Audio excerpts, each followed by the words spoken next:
राधे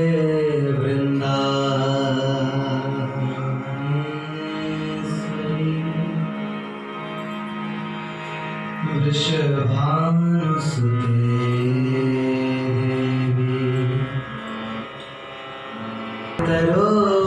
तरोभ्यश्च कृपा सिन्धुभ्यैव च पतितानां पावनेभ्यो वैष्णवेभ्यो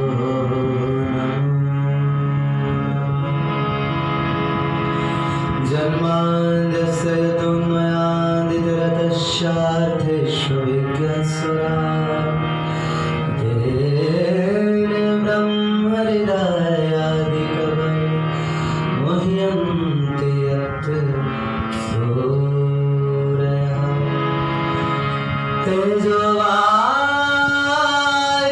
तेजोवारिवृदां यथा विनिमयो यत्र त्रिशर्गो मृषा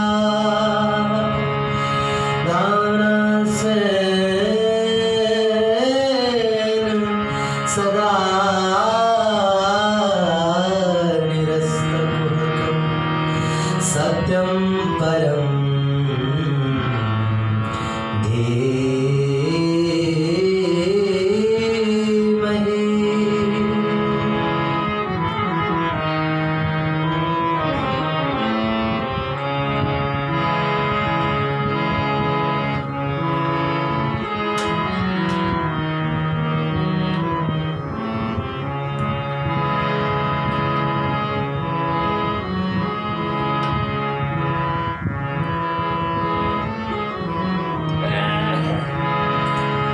श्री राम जय राम जय जय राम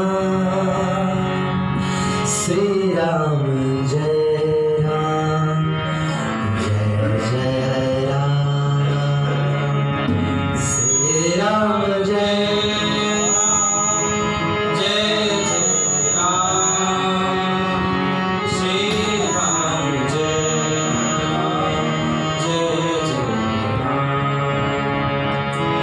श्री राम जय राम जय जय राम श्री राम जय राम जय जय राम श्री राम जय राम जय जय राम श्री राम जय राम जय जय राम श्री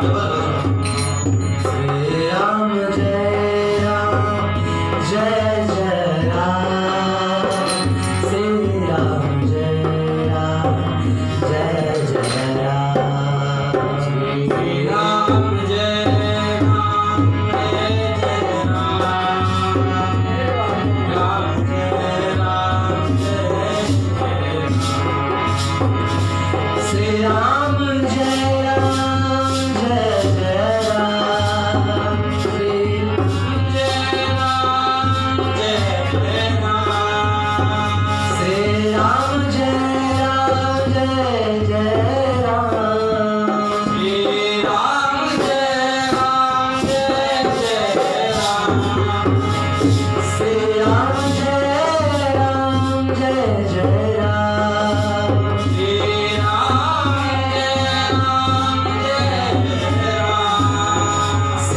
राम जय राम जय जय राम श्री राम जय राम जय जय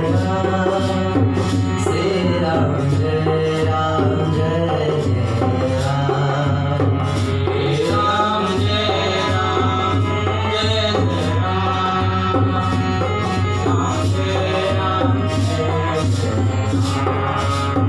श्री राम जय राम जय जय राम श्री राम जय राम जय जय राम श्री राम जय राम जय जय राम श्री राम जय राम जय जय राम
सियाराम लखन जानकी जी की जय। श्री गौरी शंकर भगवान की जय। श्री हनुमान जी महाराज की जय। भारत माता की जय। जगत गुरु द्वाराचार्य मलुपीठाधीश्वर सद्गुरु डॉक्टर राजेंद्र दास देवाचार्य जी महाराज की जय। सभी संत हरिभक्तों की जय। जय जय श्री राधे जय जय श्री सीताराम। हर हर महादेव। हरि शरण हरि शरण हरि शरण। श्रीमद् भागवत कथा वर्ष पारायण उसका पंचदश माने 15वां दिन आज है। 14 दिन तक तो केवल भागवत के महात्म्य की चर्चा चलती रही। आज से भागवत के प्रथम अध्याय में हम प्रवेश करेंगे।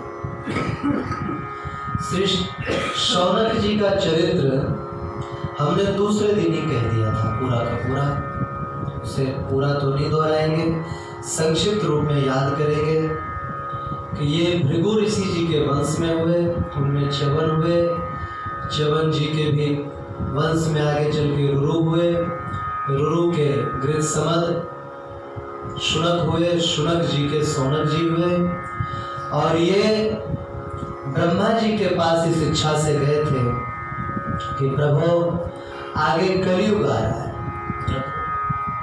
कलयुग आ रहा है, इसमें कोई ऐसा स्थल बतावे जहाँ हम रह करके अखंड साधन कर सकें। तो ब्रह्मा जी ने ठाकुर जी की प्रार्थना करी और धर्म चक्र चला, उसके पीछे पीछे ऋषि आए।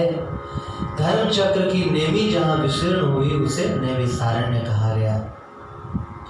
दूसरी कथा भी बताई थी कि प्रयागराज से बिंदु माधव जी के पास से चले तो वहाँ से भी यही घटना घटित हुई थी।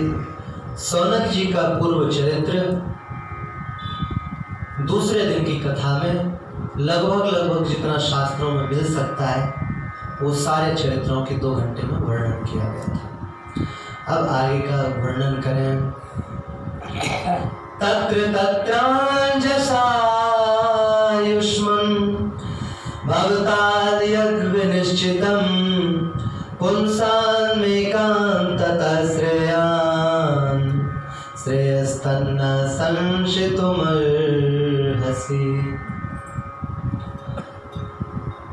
एक प्रायः लोगों में आदत होती है कि व्यक्ति एक चीज से ऊब करके फिर दूसरे चीज पे जाता है। कोई भी चीज खाने के लिए दे दिया जाए, वो खाते खाते ऊब जाएगा। अगर एक ही चीज उसे नित्य दिया जाए और हर समय दिया जाए।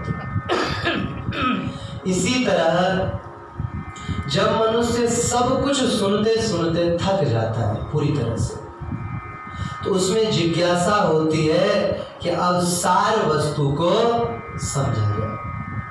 ऐसे ही जैसे कि अब कोई व्यक्ति हलवा खाना चाहता है तो उसे सूजी, चीनी और घी और क्या मिलाते हैं जाने, ये सब अलग अलग देने से उसकी संतुष्टि नहीं होती। लेकिन बना करके दे दो तो वो उसे ज्यादा पसंद आता है। तो ये सुनते सुनते, क्योंकि सनकादिक ऋषि मुनि 88,000 ऋषि 1-2 वर्षों से नहीं, सहस्र वर्ष में चलने वाले सत्र में बैठे थे और हजारों वर्षों से वो कथा सुन रहे थे। तो सुनते सुनते आखिर उनके मन में इच्छा भई कि अब सार सुना जाए। तो उन्होंने सूत जी से कहा एक दिन, हे सूत जी, अब हमारी इच्छा है कि जो सभी शास्त्रों का सार हो वो सार आप हमें सुना। और शास्त्र में ऐसा भी लिखा हुआ है कि जो अनधिकारी उपदेश का अधिकारी नहीं हो उसको उपदेश नहीं करना चाहिए। कितना भी ज्ञानी महात्मा है उनके पास जाके कोई कुटिलता पूर्वक प्रश्न करे, परीक्षा के लिए प्रश्न करे, तो वो हाथ जोड़ लेते हैं और कह देते हैं भैया मैं तो मूर्ख आदमी हूँ, मुझे क्या पता, तुम जानो, तुम्हारा काम जानो। तो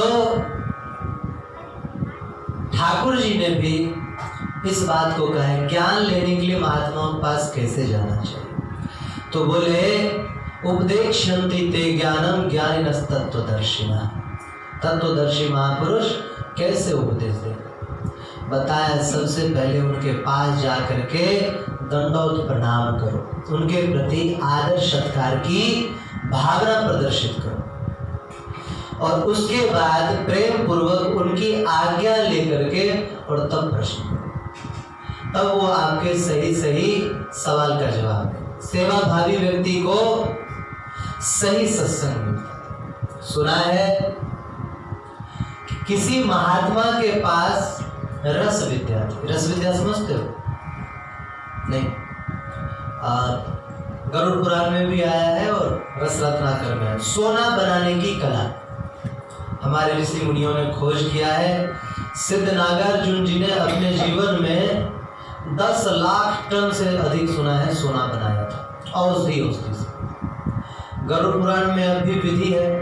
एक महात्मा जी थे, जब नालंदा विश्वविद्यालय बनाया जा रहा था, उस विश्वविद्यालय बनाने के लिए उन्होंने बहुत सारा स्वर्ण अपने हाथ से बना करके दान किया था।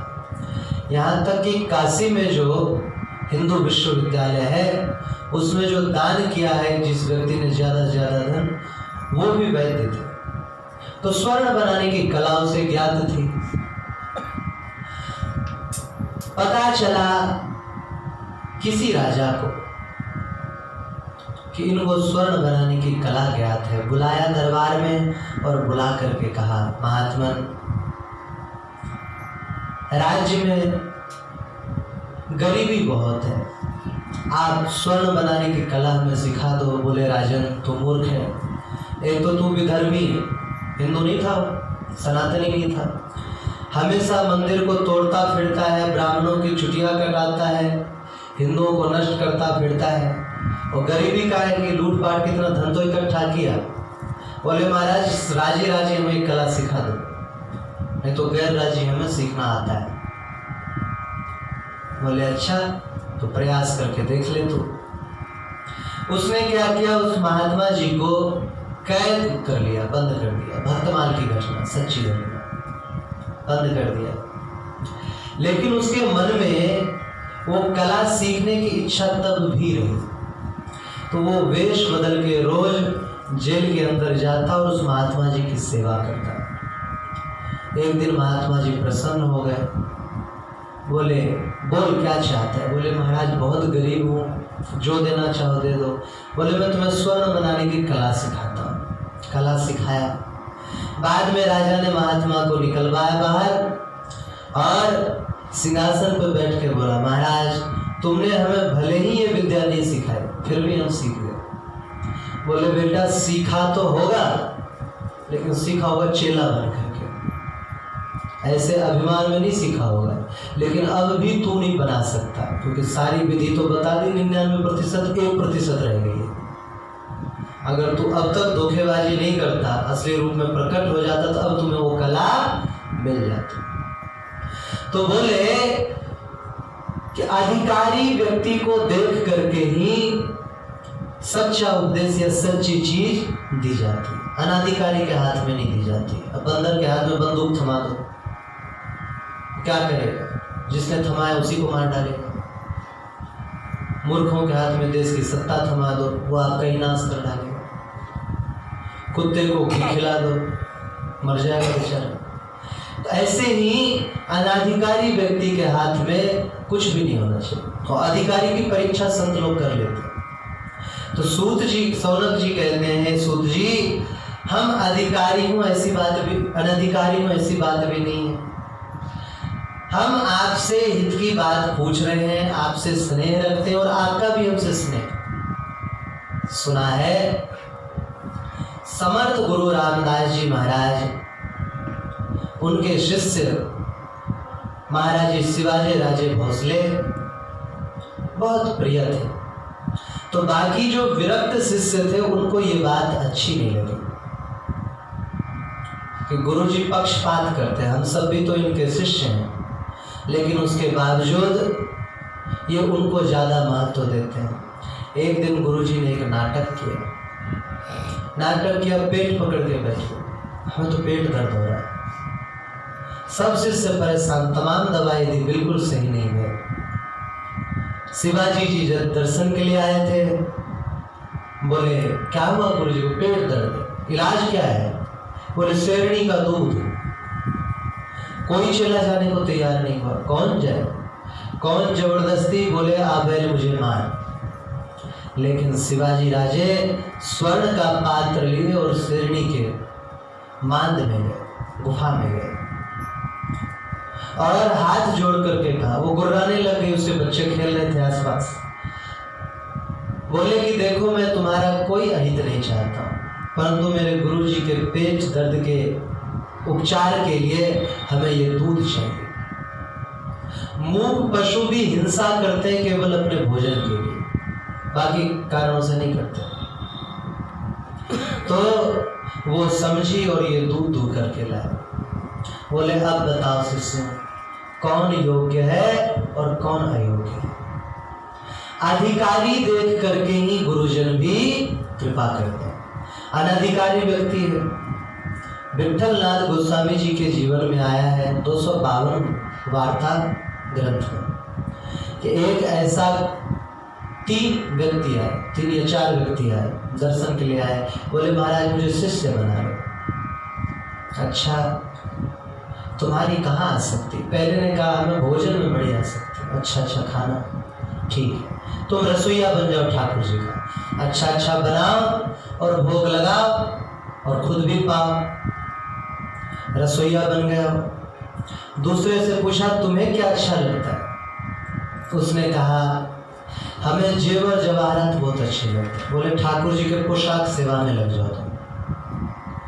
तीसरे से पूछा तुम्हें क्या अच्छा लगता है? बोले मुझे पैसा गिनने में मजा आता है। ठीक, तुम कोठारी बन जाओ, सब पैसे वगैरह तुम ही संभालो। चौथे से पूछा तुम्हारी कहीं आसक्ति है? नहीं महाराज। अरे कहीं नहीं, कहीं तो प्रेम होगा, पत्नी में, बच्चों में, माता पिता, घर, कहीं नहीं महाराज, तनिक भी आसक्ति। बोले भैया मैं तो केवल इतना करता हूँ कि तुम्हारी कहीं आसक्ति होती तो उस आसक्ति को, उस प्रेम को मोड़ के ठाकुर जी में लगाता। जब तुम्हें प्रेम ही नहीं है, आसक्ति ही नहीं है, तो मैं पैदा तो नहीं कर सकता ना कोई भी चीज। जाओ तुम। उस व्यक्ति ने 1 लाख स्वर्ण मुद्रा की थैली महाराज के सामने उड़ेल के रखी। बोले महाराज मैं तो सोच रहा था आप हमें शिष्य बनाओगे, गुरु दक्षिणा भेंट करने के लिए लाया था। ये समझ गए। बोले बेटा मैं समझ रहा हूँ तू क्या सोच रहा है। तू सोच रहा है कि मुझे इतना धन देने वाला कोई चेला नहीं मिलेगा, तो जा। एक ठोकर मारी उसमें पैर। बोले तुझे भी इतने बड़े सोने की ढेरी पर पैर मारने वाला गुरु नहीं मिलेगा, देख ले खोज के। तो गुरु अधिकारी जान करके ही शिक्षा देते हैं। बोले महाराज मैं अधिकारी हूँ, आप ये भी नहीं कह सकते कि मैं अनधिकारी हूं। अब हमें सब खोल करके यथार्थ बात समझाओ। यह भी नहीं कह सकते कि भाई मैंने तो जो सुना है वो आपको सुना चुका हूं, अब आप और क्या सुनना चाहते हैं, सार वस्तु मैं क्या जानूं। तो बोले महाराज तुम स्वयं बुद्धिमान हो, आज तक पढ़ा सुना सुनाया, जो सार समझ में आया वो हमें सुना। और अगर आप कहते हो इतनी शीघ्रता की कौन सी बात है, सब सुनते चलिए, फिर अपने आप सार तक तो समझ में आ जाएगा। तो बोले इतना समय ही कहाँ है, कहाँ है कलियुगी जीवों के पास इतना समय। मृत्यु की बाधा बोले यहाँ तो नहीं है, जहाँ पर कथा हो रही थी वहाँ तो नहीं है नैमिषारण्य में। लेकिन जो कलियुगी जीव हैं सभी अल्पायु हैं। पहले लोग लाख लाख वर्ष जीते थे ऐसा सुना है, फिर 10,000 वर्ष जीने लग गए त्रेता काल में। उसके बाद 1000 वर्ष आयु हो गई, द्वापर युग में, फिर 100 वर्ष आयु हो गई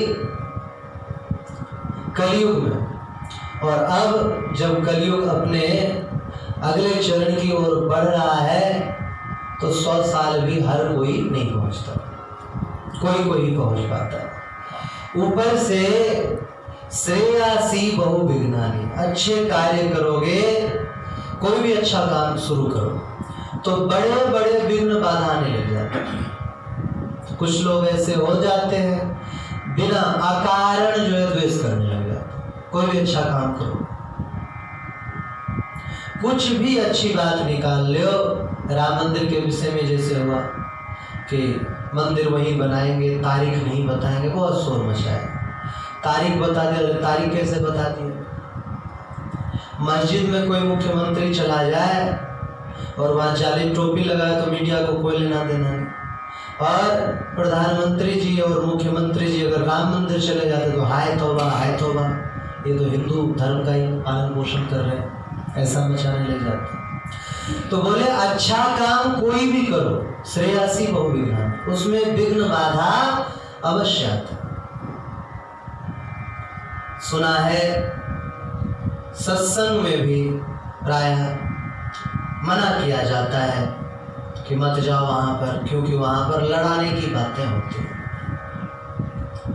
वहां झगड़ा लगाने वाली बातें होती हैं।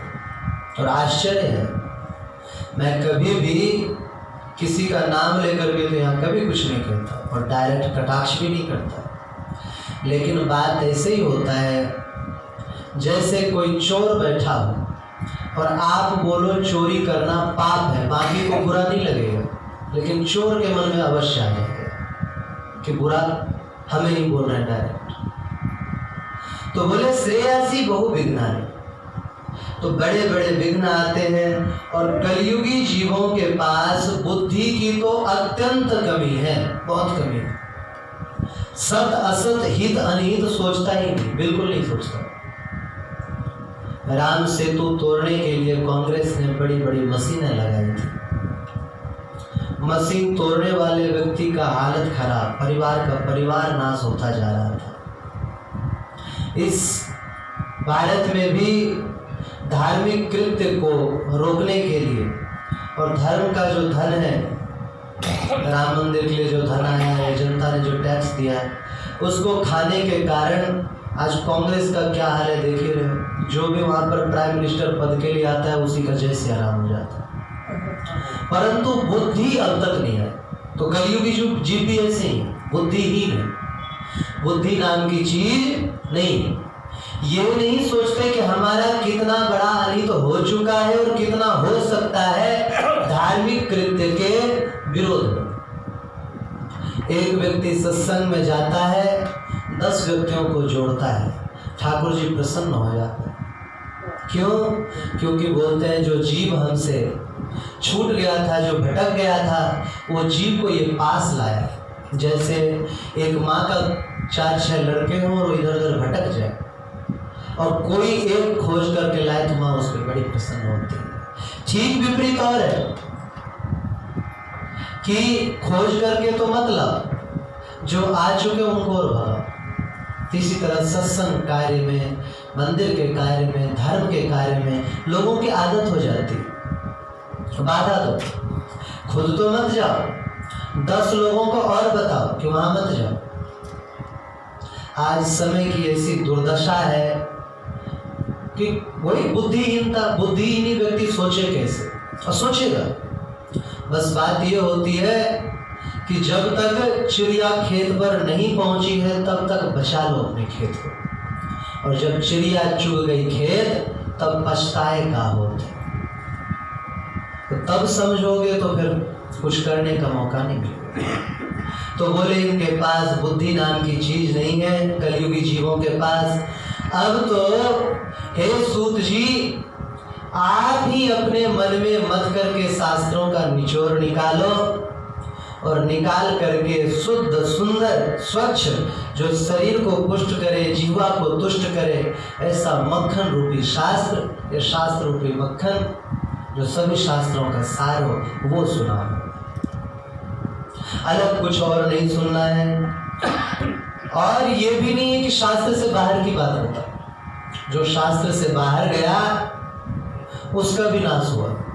शास्त्रों को नहीं समझ पाया, शास्त्रों से बाहर गया, उसका भी नाश हुआ। तो बोले हमें परम शांति प्राप्त तभी होगी जब हम शास्त्र सुनेंगे। बोले महाराज ये भी प्रश्न उठ सकता है आपको कि आपने बहुत कुछ सुना, पहले आप बताइए क्या सार समझा, फिर मैं बताऊंगा। तो बोले हे सूत जी, हमने तो सार इतना ही समझा है, श्री कृष्ण, बस श्री कृष्ण इतना ही सार समझा। तो बोले कृष्ण माने क्या? संस्कृत में कृष्ण माने काला होता है, काला रंग, काले रंग को कृष्ण वर्ण कहते हैं, काला रंग। तो बोले क्या काला रंग सार है? बोले नहीं, नाम और नामी में भेद नहीं होता। कैसे? किसी का नाम भगवान सिंह रख लो, अब नाम लेते ही भगवान सिंह की आकृति आपके दिमाग में आ जाए, ऐसा आ जाती है। किसी का नाम, अब हमें तो बहुत सारे नाम याद भी नहीं है, जो यहाँ हो अपने बेटे का नाम लो, उसकी आकृति दिमाग में आ जाती है। बोले इसी तरह भगवान का नाम भी अलौकिक है, वो अलौकिक शक्ति है उसमें। संसारी चीजों में एक व्यक्ति कह रहा था कि बाबा कबीरदास जी ने कहा है, पंडित वाद बदंते झूठा, पंडित लोग झूठी बात कहते हैं। राम राम जपे मुक्ति हुए हैं, गुड़ गुड़ कहे मुख मीठा, पंडित वाद बदंते झूठा। बोले अगर राम राम कहने से मुक्ति हो जाए तो गुड़ गुड़ कहने से मुख मीठा हो जाना चाहिए। हमने कहा पहली बात तो कबीरदास जी का है ही नहीं कबीरदास जी का। क्यों? क्योंकि कबीरदास जी महाराज वही कबीरदास जी, पढ़ो रे भैया राम गोविंद हरि, जो राम नाम का महिमादार है, जो कह रहे हैं जन्म तेरा बातों ही बीत गयो रे तूने क्यों ना कृष्ण कहो। जो कृष्ण राम की भक्ति फैला रहे हैं वो ऐसी बात नहीं कहे। और दूसरा तर्क अगर दिया जाए तो साधारण सांसारिक शब्द कितने प्रभाव करते हैं। कहते हैं शब्द का कोई प्रभाव नहीं पड़ता, राम राम जपने से कुछ नहीं होता। आप किसी को गाली दे के देख लो, शब्द ही है कि नहीं हो, लेकिन प्रभाव करता है कि नहीं करता, तुरंत प्रभाव होता है सामने वाले व्यक्ति को। तो बोले इसी तरह राम नाम तो अलौकिक है, कृष्ण नाम तो अलौकिक है। बोले महाराज हमने तो यही सार समझा है कि भगवान की लीला कथा गुण महिमा का वर्णन किया जाए और सुना जाए, यही सार। बोले महाराज आप कहेंगे कि भाई नाम लीला गुण कीर्तन के लिए आग्रह क्यों कर रहे हो? तो करेंगे क्या हम? बड़े बड़े जितने ऋषि मुनि महात्मा गए हैं सबने इन्हीं का गान किया, लीला कथा गुण चरित्र इन्हीं का गान किया, हम अलग से क्या करें? और बोले इनकी महिमा तो जाने दीजिए, एक अंग के स्पर्श से बोले महाराज 100 कोस दूर से भी कोई गंगा गंगा गंगा कह ले उसका उद्धार हो जाता है। और पाप काटने की हथौड़ी छेनी मानी जाती है गंगा मैया। स्पर्श से अगर कोई भूल में भी गिर जाए गंगा मैया या कोई मर गया हो उसकी अस्थि पड़ जाए। सुना है कि इंद्र के पास कोई अप्सरा थी, उससे वो बहुत प्रेम करते, बड़ी सुंदर अप्सरा, और सची से उनका प्रेम कम हो गया। प्रेम कम हो गया तो सची ने एक दिन आई महल में, तो इंद्र बैठे थे और उसको गोद में बिठाए हुए थे अप्सरा को, तो वो उठी नहीं। अप्सरा इनको बड़ा बुरा लगा सची को, अरे तो नौकरानी साधारण दासी होके मुझ महारानी की तुलना करती है अपने से। तो वो भी कहने लगी यहाँ कोई महारानी नहीं होती, यहाँ पर तो जो ज़्यादा सुंदर है वही ज़्यादा प्रसिद्ध है, जो ज़्यादा बलवान है वही ताकतवर है, वही राजा है। तो सची ने कहा अच्छा कुछ समय में ही तेरी सारी हेकड़ी खत्म हो जाएगी मकड़ी कहीं की। अब कह दिया और चली गई। बेचारी को बात चुभी। वो हरिशरणम हरिशरणम हरिशरणम।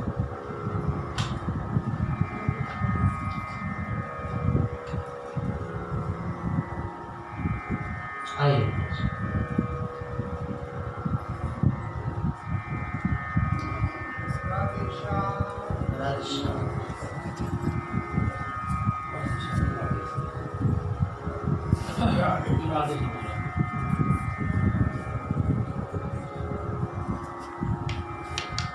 हरिशरणम हरिशरणम हरिशरणम हरिशरणम। बोल राधा दीदी की जय।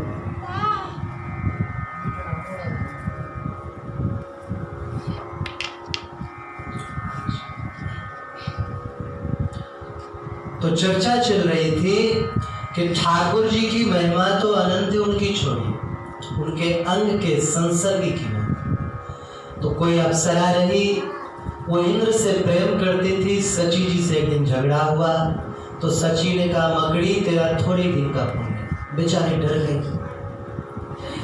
गई और डर के मारे वो सची के पास गई, प्रणाम किया और प्रणाम करके बोली बहन तुमने ऐसा क्यों कहा कि मकड़ी तुम्हारा थोड़े दिन का पुण्य और है।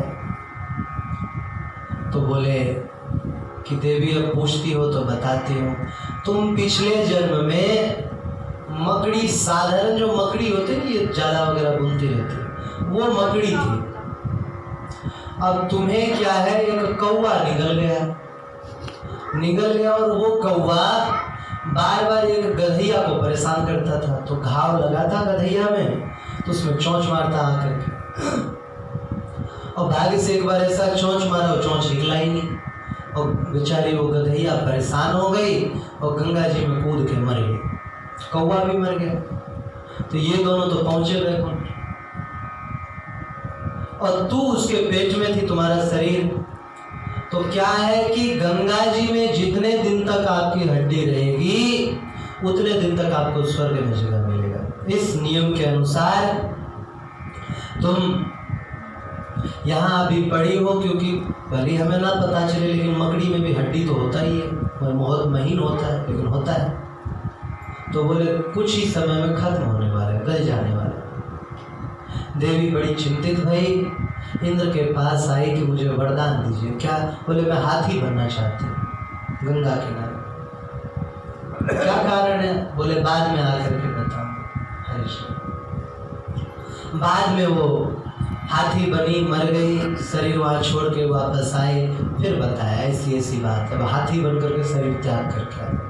बोले जिसकी इतनी महिमा है वो गंगा जी भी क्या है, ठाकुर जी की चरण धोवन ही तो है। कि ठाकुर जी ने, वैसे तो कई लीलाएं आती हैं इनकी, ब्रह्मवैवर्त पुराण की लीलाएं आती है कि श्री गंगा मैया राधा कृष्ण विग्रह से मिलित जो उनका प्रेम रस है वही है। परंतु पुराणों में और भी कथाएं आती हैं कि वामन भगवान जिस समय ब्रह्मांड नाप रहे थे, ब्रह्मा जी के लोक में गया, ब्रह्मांड का कटार उनके अंगूठा से फूट गया और विरजा नदी कारण समुद्र का जल आया, चरण धुल गया, वही जल गंगा जी के रूप में प्रसिद्ध हुआ। बड़ी महिमा। कोई पापी है सांप, उसको पीटते पीटते गरुड़ जी आ रहे थे, खाने का प्रयास कर रहे थे, ऐसा पंख मारा वो गंगा जी में गिर गए, वो मर गए, और जैसे ही निकले विष्णु के दूत बन गए। अब जो गरुड़ जी उनको खाना चाहते थे उनको पीट कर बिठा के ले जाना पड़ा बैकुंठ में। इतनी महिमा। बोले वो भी क्या है, वो केवल अंगूठे मात्र से स्पर्श की हुई चरण धोवन। तो बोले फिर उन ठाकुर जी की लीलाओं की महिमा का क्या कहते, कुछ कहा ही नहीं जा सकता। बोले जो निर्गुण ब्रह्म होता है उसका ज्ञान होता है, उसमें आप समा सकते हैं, उसके आनंद में आप विभोर हो सकते हैं, परंतु सगुण ब्रह्म में आप एक चीज और कर सकते हैं, खेल कूद सकते हैं उनके साथ, उनके लीला में सम्मिलित हो सकते हैं। वो निर्गुण ब्रह्म के साथ नहीं हो सकता। श्री सुखदेव जी महाराज ये भागवतकार कहते हैं कि भैया ब्रह्मेति परमात्मेति भगवान इति शब्देति।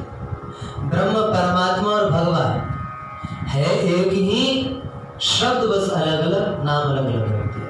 कैसे? वैसे ही जैसे एक ऐसा स्वरूप है कि हवा या फिर जल पूरे सृष्टि में व्याप्त है, परंतु उस जल को हम जल के समीप जाए तभी हमारे काम आए। दूसरा ये है कि आपने कुआं बावड़ी खुदवा ली, अब आपके पास यहाँ भी जल है लेकिन वहाँ तक भी जाना पड़ेगा। और तीसरा, आपने बर्फ रूप बना करके रख लिया अपने पास। बोले वैसे ही भगवान ब्रह्म और परमात्मा, योगियों के लिए परमात्मा है, भक्तों के लिए भगवान है, और जो ब्रह्म उपासक हैं, ज्ञानी हैं, ज्ञानियों के लिए वो ब्रह्म है। बोले महाराज हृदय की सारी ग्रंथियां खुल जाती हैं भगवान की लीलाओं का वर्णन करने से। परम पूज्य श्री करपात्री जी महाराज, उनका ग्रंथ है भक्ति सुधा, एक ग्रंथ है भागवत सुधा, दो ग्रंथ हैं और दोनों ही गीता प्रेस से छपी। तो उसमें उन्होंने भागवत के ऐसे ऐसे सिद्धांतों का वर्णन किया कि लगा कितने पहुंचे हुए महात्मा, जैसे आंखों से देखी हुई लीलाओं का वर्णन करता है। भक्ति सुधा इतना दिव्य ग्रंथ है। तो बोले महाराज सभी प्रकार के पुण्य पाप कर्म छीन हो जाते हैं ठाकुर जी की कथा सुनने मात्र से। तो आप जो है कृपा करके हमें उसी कथा को सुनाइए। और अगर आप ये कहें कि भैया इतने दिन से तो सुन रहे हो, अभी तक आपकी तृप्ति नहीं हुई, बोले महाराज पहली बात तो ये ऐसी चीज है नहीं कि तृप्ति हो जाए। ये भागवत कब से चल रहा है? कम से कम 5000 वर्ष से तो कथा चली रही है। कब तक चलेगा कुछ पता नहीं। एक ही कथा प्राय सुने वाले भी हैं, लेकिन वही कथा पुनः पुनः सुनने से आनंद की वृद्धि होती है। नहीं तो आजकल चलचित्र बनाते हैं लोग, चलचित्र बनाते हैं, फिल्म बनाते हैं। एक फिल्म को दोबारा देखने की इच्छा नहीं होती, ऐसा सुना है। एक फिल्म एक बार देख लो, दोबारा देखने की इच्छा नहीं होती। नोवेल, उपन्यास एक बार पढ़ लो, दोबारा पढ़ने की इच्छा नहीं होती। लेकिन भगवान की लीला कथा ऐसा है कि जो पता नहीं कब से पढ़े आ रहे, कब से सुनते आ रहे, लेकिन बार बार उसको सुनने में आनंद ही आता है। और उसे तो छोड़ दीजिए, संसारी विषय को ही ले लीजिए जिसमें सुख का आभास मात्र है। सुख है नहीं, सुख का आभास है। लेकिन एक चीज को आज खा लिया, मन भर गया, अब नहीं खाना, कल फिर उसी चीज को खाने की इच्छा हो जाती है। एक कार्य को आज किया, सोचे कि मन भर गया, अब नहीं करेंगे, लेकिन दूसरे दिन फिर उसी कार्य को करने की इच्छा हो जाती है। तो महाराज बोले कि जब सांसारिक पदार्थ हो, एक ही विषय को भोगे जा रहे, तब भी उसे विरत नहीं होता व्यक्ति। ययाति महाराज, शर्मिष्ठा और देवयानी दो पत्नी थी, झगड़ा हुआ, पिता के पास गई, महर्षि भृगु जी ने, शुक्राचार्य जी ने शाप दे दिया, बूढ़े हो जाए। बूढ़े हो गए, रोने लग गए। तो बोले जो बेटा तुम्हें जवानी देना चाहे वो दे सकता है। जवानी ली, बाकी किसी ने दिया, पुरु ने दिया। तो पुरु ने जवानी दिया, उस जवानी से उन्होंने 1000 वर्ष तक दुनिया के तमाम भोग भोगते रहे। और अंतिम समय में कहा बेटा इन भोगों के विषय मुझे एक ही चीज समझ में आया कि जलती आग में कितना भी घी देते जाओ वो बस नहीं कहेगा। कितनी भी लकड़ी देते जाओ नहीं कहेगा बस बहुत हो गया, अब बहुत जलिए, कितना जलेंगे जी, बस करो, एक बार भी नहीं कहेगा। वो जलता ही रहेगा और प्रचंड रूप धारण करता रहेगा।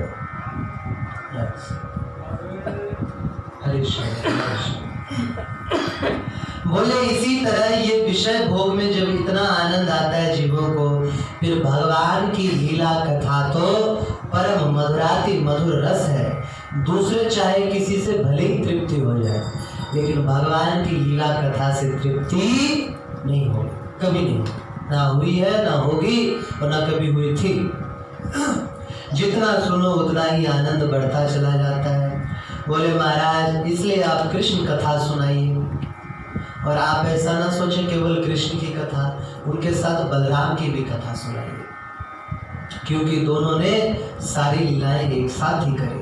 आप कहेंगे महाराज जब ये कथा इतनी प्रिय है, इतनी सुस्वादु सर्वहितकारी सुंदर चरित्र, अकेले क्यों सुन रहे हो? जाओ दुनिया में प्रचार करो, वक्तृता दो, वक्तव्य दो, सम्मेलन करो। तो बोले हे सूत जी कहाँ जाए, घोर कलिकाल आ गया है, जीवों की स्वाभाविक प्रवृत्ति पाप की ओर बढ़ गई। स्वाभाविक।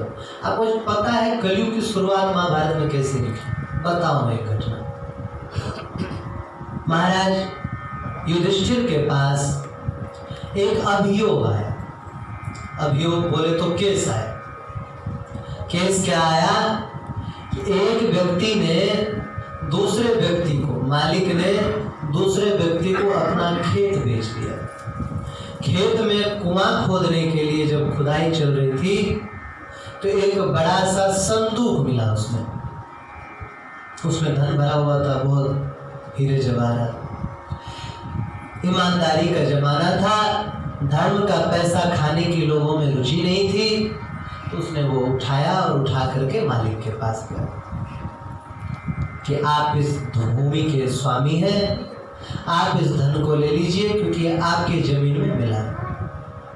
उसने कहा देखो अगर हमारे भाग्य में होता तो मैं पहले मिल जाता, ये तुम्हारे ही भाग्य का है, इसलिए इसको तुम ही रखो, हमें मत दो। अब दोनों में लड़ाई झगड़ा होने लग गया। इस बात पे लड़ाई नहीं थी कि हमें चाहिए, इस बात पे लड़ाई थी कि नहीं तुम रखो, नहीं तुम रखो, मेरा नहीं मेरा नहीं। युधिष्ठिर महाराज के पास पहुंचे, ठाकुर जी वहीं विराजमान थे। सुनने के बाद ठाकुर जी बोले अच्छा अभी इसको कोषागार में रख दो, कोष में, राजकोष में, बाद में ये लेने आएंगे तब दे देना। थोड़े ही काल के बाद जब ठाकुर जी पधार गए अपने धाम, तब ये दोनों आए। दोनों के मन में लोभ आया, कलयुग प्रवेश कर चुका था, मन में लोभ आए वो तो मेरा ही धन है, ये सोचे मेरा। फिर दोनों लड़ते लड़ते आए, महाराज मेरा धन है, मेरा धन है। और अपने साथ अभिभावक जो वो दलीलें दे सके, क्या कहते हैं आज की भाषा में,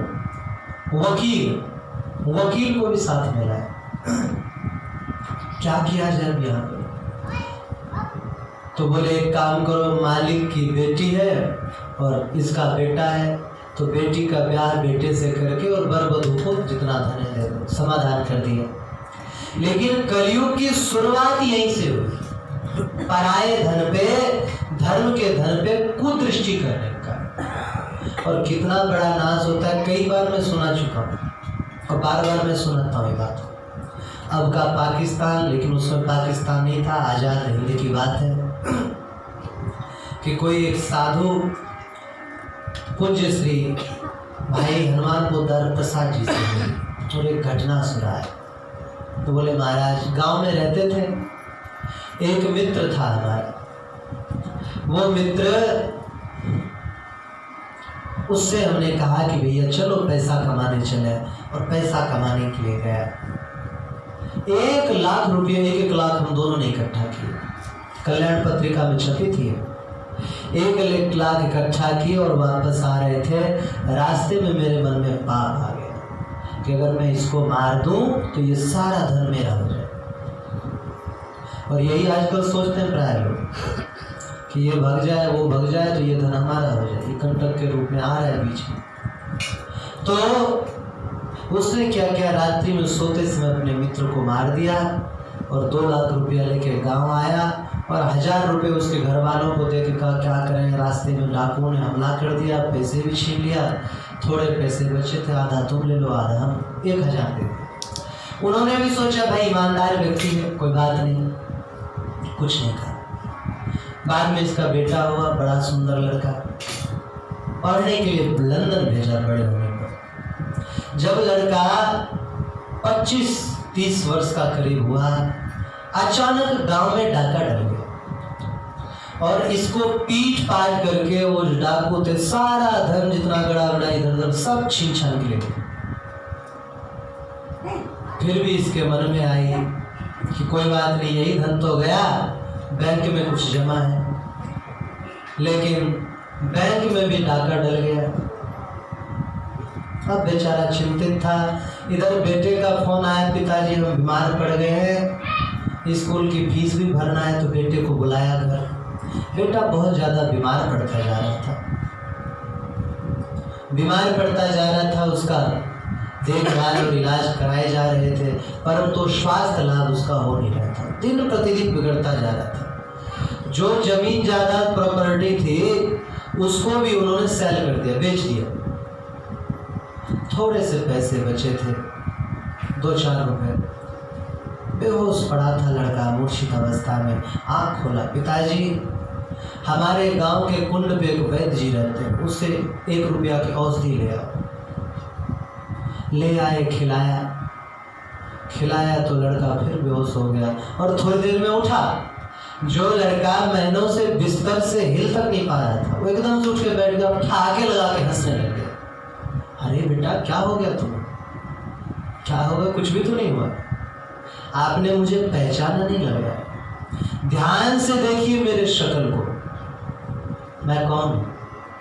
ध्यान दिया, अरे ये तो वही मित्र है जिसका पैसा मैं खाया था। बोले हाँ, सूद समेत ब्याज समेत सब वसूल चुका हूँ, 1 रुपया और बचा है। अभी मैं मरूंगा, तुम दाह संस्कार करोगे, उसमें वो खर्च हो जाएगा, पूरा पैसा वसूल, अब चलता हूँ। और कह के वो मर गया। और बाद में वो व्यक्ति बेटे का दाह संस्कार करके संत बन गया। और इस घटना को सुना के कहा हनुमान पुत्र प्रसाद जी को, भाई जी आप दुनिया के लोगों को बताना कि पराया धन जो है, जो धर्म का धन है, उसका कभी अपने परिवार के लिए, अपने निजी स्वार्थ के लिए उपयोग ना करें। नहीं तो प्रत्यक्ष बात है कि कोई बताने वाली घटना नहीं है कि मैं कहीं से खोज के लाऊं। जिन जिन व्यक्तियों ने धर्म का धन खाने का प्रयास किया, उन लोगों का देखो आज कैसी मटिया फलित हुई है। आजम खां बेचारा जेल की इधर उधर चक्की पीस रहा है। लालू प्रसाद यादव जैसा तो ईमानदार नेता ही नहीं मिलेगा। जिस जेल का उद्घाटन किया उसी जेल में है वो। तो सबको मिलेगा, दंड मिलेगा, समय लग जाएगा, लेकिन महाराज उसकी लाठी जब चलती है ना, दिखता नहीं है, चोट बड़ा भयानक होता है, बहुत भयानक चोट होता है।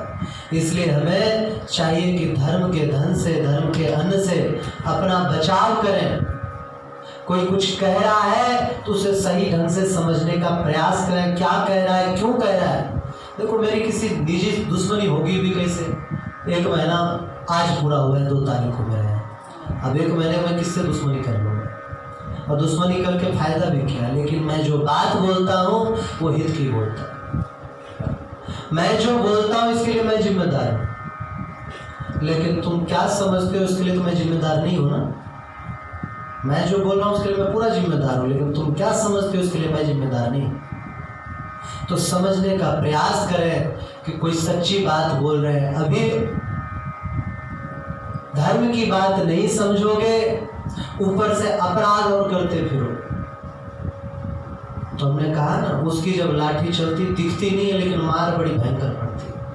तो बोले कलयुगी जीव, उन पे क्या हम प्रचार करें महाराज। धर्म का उपदेश कितना भी कर लो, कलयुगी जीवों की प्रवृत्ति तो सहज ही पाप है। पाप ये कलयुग के अवतार थे दुर्योधन। ठाकुर जी ने कहा एक बार, भाई दुर्योधन, अरे क्यों इतना सतावे गरीब को, 5 गांव की बात है, दे दे, पूरा राज्य भी नहीं मांग रहे, अपना गुजर बसर कर लेंगे।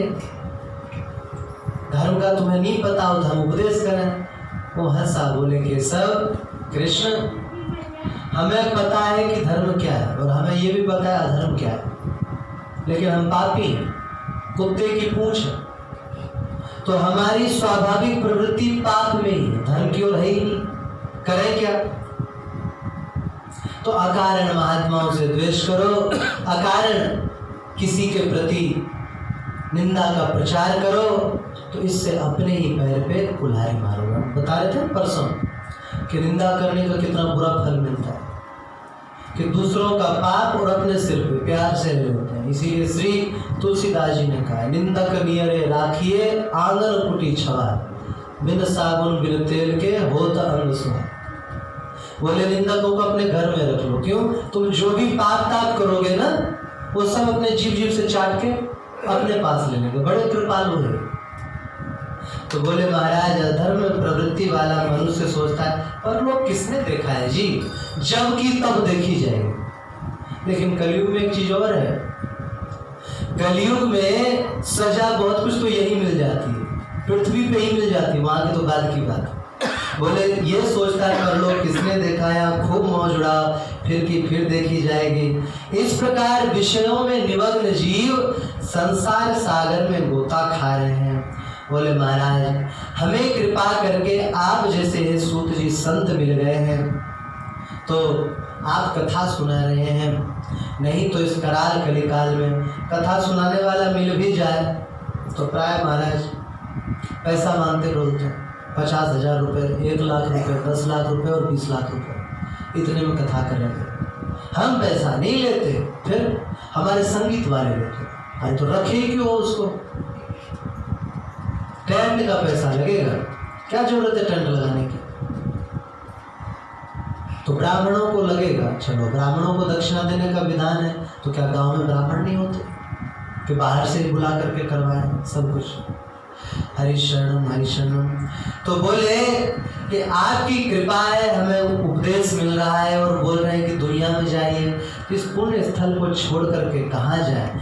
जीवों ने तो गले तक भर करके समुद्र का खारा जल पी रखा है, उसे मीठा पानी अच्छा लगेगा ही कहाँ लगेगा।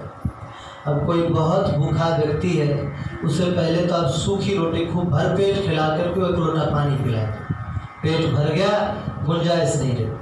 अब उसके सामने अब रसगुल्ले की तस्तरी लेके जाओ, पसंद आए, अब पसंद नहीं आए, अब पेट भर गया पूरी तरह से। तो बोले इन जीवों ने अपने मन में काम क्रोध लोभ मोह मद मात्सर्य षड रिपु को इतना भर रखा है, इतना हर जगह दोषी दोष दिखता है, हर जगह। गुण नाम की चीज तो दिखती ही नहीं। और यही एक कारण ऐसा रहा है जिसके कारण हम हिंदुओं का भी पतन हुआ। सच्ची बातें हमें पता नहीं चाहिए, और पता चले तो हम मानते भी नहीं। कोई सच्चाई की बात करे लोग उसी का विरोध करने लग जाते हैं। आज एक अच्छे महापुरुष का जन्म तिथि है, जिस महापुरुष के कारण लंबे समय तक लोगों ने सोमवार का व्रत किया। हमारी दादी भी करते थे, पूछते थे दादी क्या तुम शिव जी का व्रत करो? अरे नहीं बेटा, शास्त्री जी ने कहा था। आज लाल बहादुर शास्त्री जी का जन्म दिवस है, और आज ये बंटवारा दिवस भी है। एक मूर्ख व्यक्ति के कारण, जो था तो मुस्लिम लेकिन हिंदू का वेश धारण कर रखा था, गांधी, और बंटवारा विभाजन का काम जिसने किया उसका भी है। तो आज लाल बहादुर शास्त्री जी का जन्म दिवस है। एक ऐसे महापुरुष पढ़ कर के आ रहे थे, पास में पैसा नहीं था, किसान का बेटा, साधारण किसान, नाव पार करने के लिए पैसा नहीं था।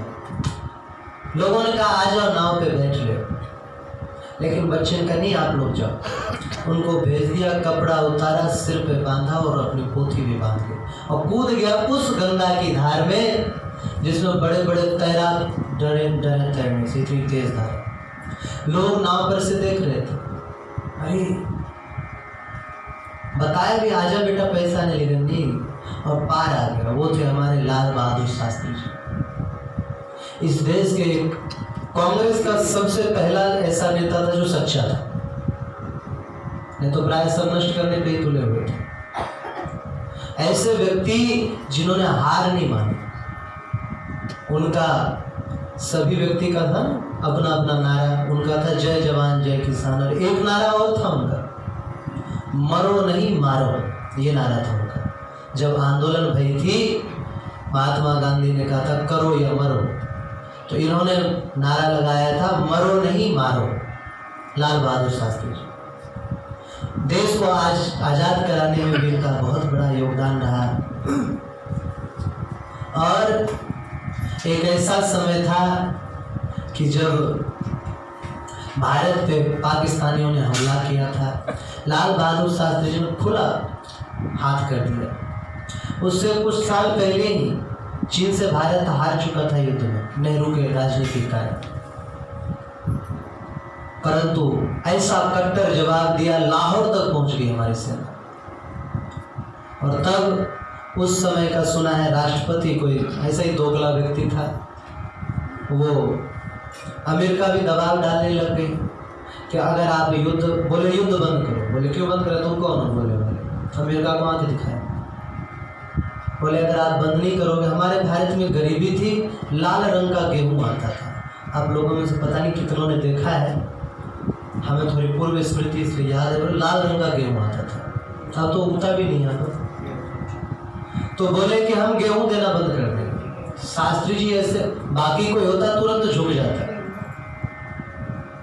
उन दिनों जब कांग्रेस थी, आए दिन होता था पाकिस्तान बना सुपर पावर देश, परमाणु बम बना लिए, और अब आता है पाकिस्तान बना भिखारी, भीख पे जीवन जी रहा है।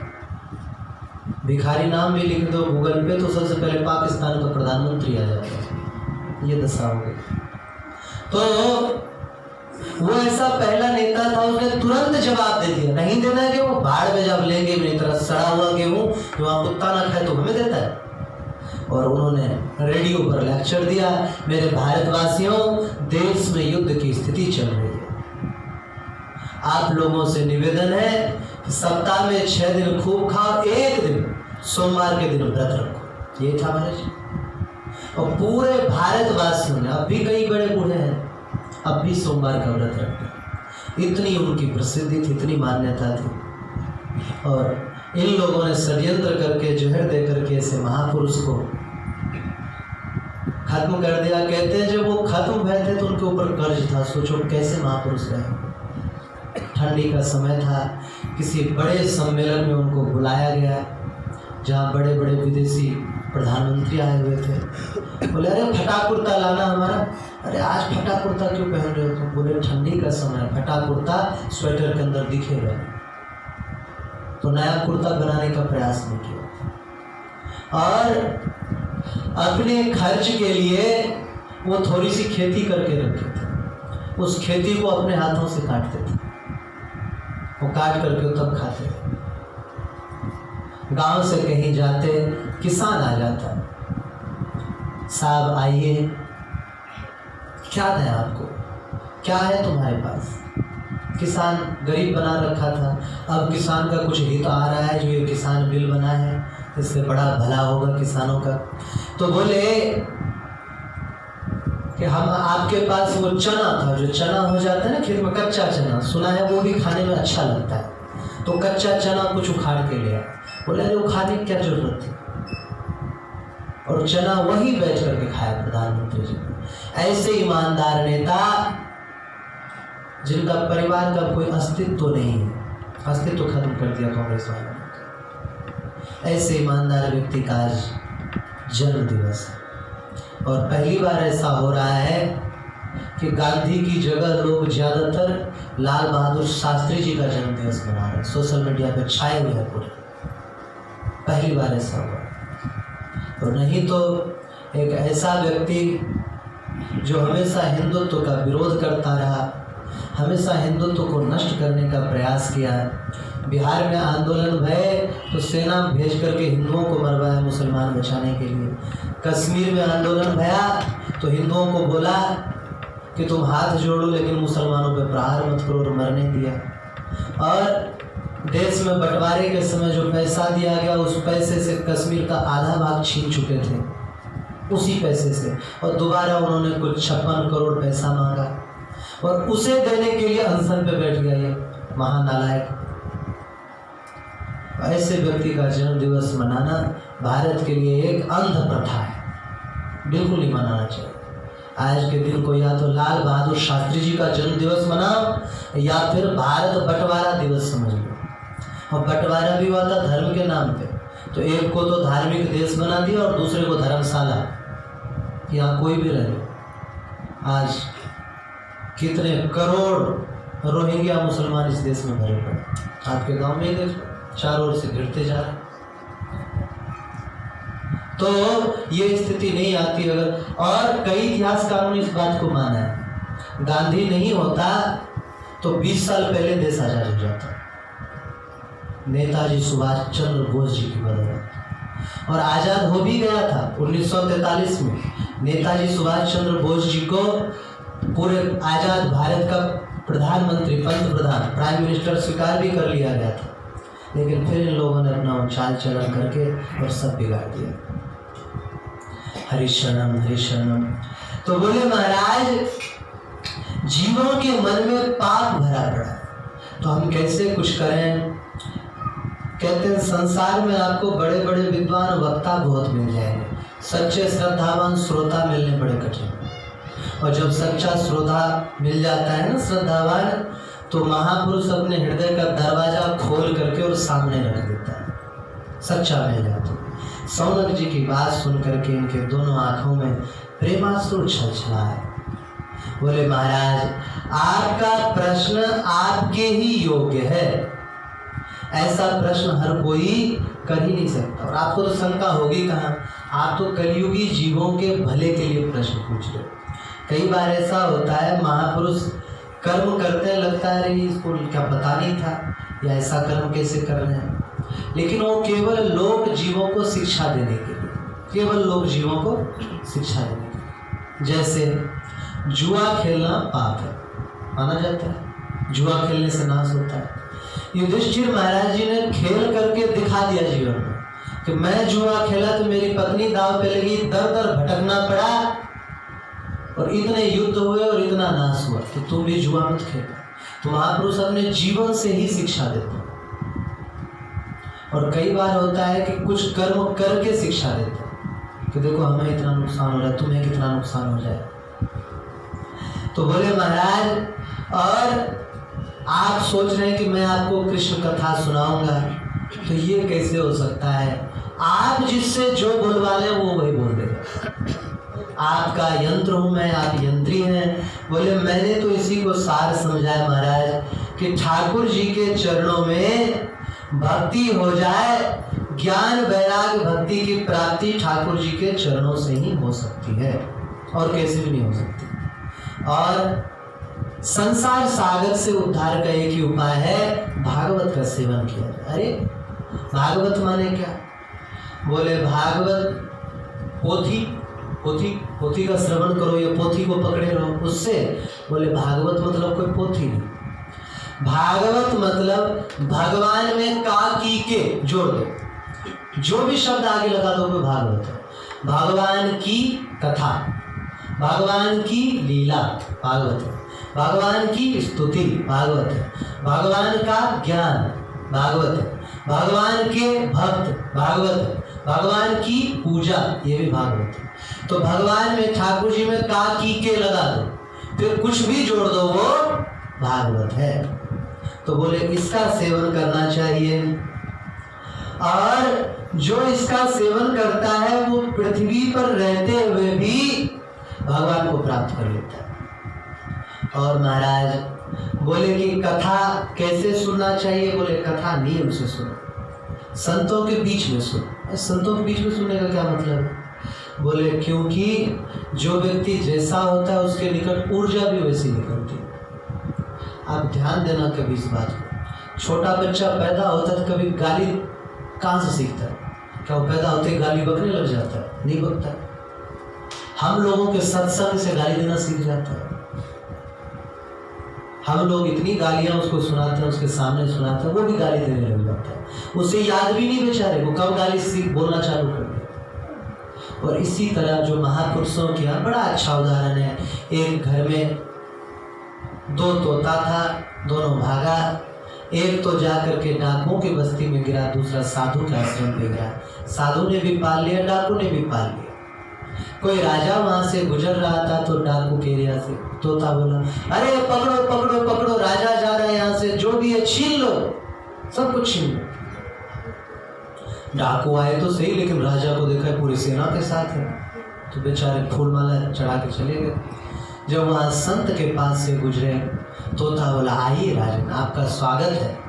आपके बड़े सौभाग्य है कि आप संत दर्शन की इच्छा से संत के आश्रम पे पधारे। बिल्कुल स्वागत है महात्माओं, आपके द्वार पर अतिथि राजा आया है। समझ नहीं आया राजा को।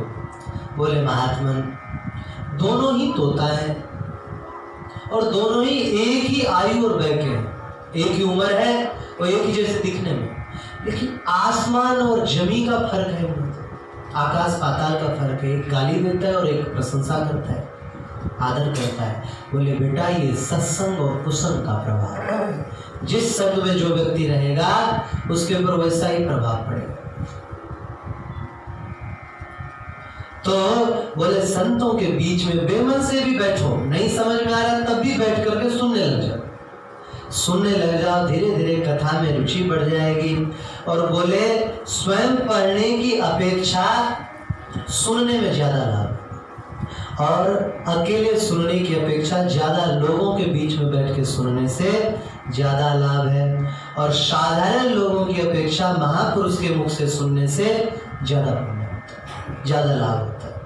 तो बोले महाराज, इस तरह कथा का श्रवण करना चाहिए। जीव जब तक काम क्रोध लोभ मोह से मैं करता रहता है बकरियां की तरह, तो बकरों का क्या गति होता है? जो मैं करता है, एक ही गति होता है कि कटवा लो काट के खा जाता है। तो इसलिए मैं मत करो, यमराज जी रूपी कटुआ वो काट के खा जाएगा। तो मैं जब तक करता रहता है तब तक उसे भागवत की प्राप्ति नहीं होती। उदाहरण आप देख सकते हो, नाम हम किसी का नहीं लेते और लेना भी ठीक नहीं है और पता भी नहीं है, लेकिन कुछ लोगों के यहाँ के सत्संग से बैराग हो गया, क्योंकि वही मैं था उनमें, और बैराग हो गया और सत्संग का बुरा प्रचार भी करते लोग हैं, सुना है। और अच्छा है, भगवान भला करे, उसे कम से कम 2-4 हजार वर्ष की आयु दे, क्योंकि सुना है कि जो किसी की निंदा करता है उसके पाप छीन लेता है। तो भगवान ने बड़ी दया करी है। ऐसे व्यक्ति और 4-6 हो जाएं तो मेरे जन्मांतरों के पाप भी सारे नष्ट कर दें। ये लोग महापुरुष हैं सच में। भगवान इनको कोई रोग ना दे, कोई शोक ना दे, कभी इनको सिरदर्द भी ना हो, जुकाम भी ना हो, शुद्ध जीवन जीते रहें और ऐसे ही हमारा प्रचार करें। भले दुष्प्रचार और प्रचार तो हो ही रहा है कम से कम।